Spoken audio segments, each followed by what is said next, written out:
अगं सुनी ऐक ग. अगं मला सोडून जाऊ नको. तुला सोडून मला कोण आहे दुसरं?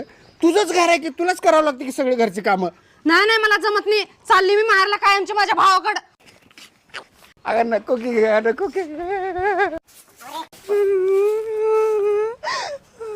अगं दिदे तू बॅगा घेऊन कशी काय आलीस? हे बघ दादा, मी आता नवऱ्याच्या घरी राहीना. मला धुणे भांडे स्वयंपाक करून कंटाळा आलाय.